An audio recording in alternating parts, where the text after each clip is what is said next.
3, Fantasy Alarm TV. I'm your host, Ray Flowers. It's Thursday. We're talking sleepers here, and it's Two's alive, folks. So number 2 is going to play a prominent role in the Big 3 today. The first number 2 we're going to talk about is Blake Bortles facing a Bucs team that is allowing 2 touchdowns on average per game. Now, the Tampa Bay Bucs have been good holding opponents to 186 passing yards a week, but they do allow 2 touchdowns per week as an average. They've only intercepted 2 passes this season. Bortles himself has thrown 2 touchdown passes in 2 of his last 3 games.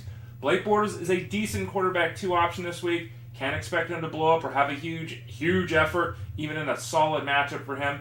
But again, 2 of 3 games, 2 touchdowns. He's having 249 yards passing. Certainly got that offense moving in the right direction. Still having problem completing passes. About 54.5% of them have been completed. But the matchup on paper looks like Bortles is a very solid option as a QB2 in Week 5. Second number of the day is, what do you know? It's 2. That's the number of touchdowns the last 2 games that Matt Jones hasn't scored, even though he's had the opportunity to score. And this is what I mean. A couple of weeks ago, Jones had the ball at the goal line. He fumbled it. Didn't get into the end zone, obviously.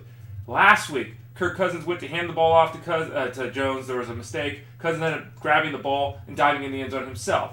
Basically, Matt Jones for 2 weeks has been a total disappointment. If he had gotten in the end zone each of those 2 weeks, and he had the opportunity in both, he wouldn't be that much of a disappointment. That 6 points is huge in the fantasy game.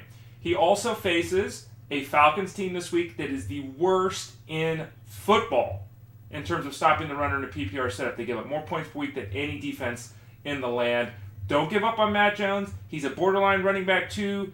Flex play, I'd probably feel more comfortable with him as a flex option this week, but he could get in the end zone. He could have a big day against a Falcons team that does not stop running backs well.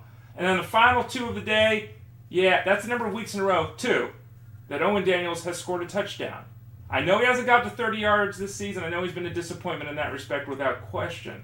But 2 weeks in a row with a touchdown, and now he faces a Raiders team that is biblically atrocious against the tight end. Any tight end against the Raiders seemingly lights them up. At this point, the Raiders are allowing more points in a PPR setup to the tight end spot than any team in football. In fact, 15% more points a week than any other team. They're not just the worst. They're worse by a margin, by a factor. They've given up 6 touchdowns in 4 weeks as well to the tight end position. Owen Daniels is not a star, but in the DFS game, he's an excellent play this week, and even in a standard setup, where you're looking at a season-long league. Owen Daniels, 2 weeks in a row with scores, the worst defense in football against tight ends, and the Raiders, including 6 touchdowns. Not a bad play in Week 5. Ray Flowers, Big 3. Got confused with all the 2s. You know what I'm doing. Don't forget to visit us at fantasyalarm.com. Fantasy rankings are up there for Week 5. They're free. Come check us out, fantasyalarm.com.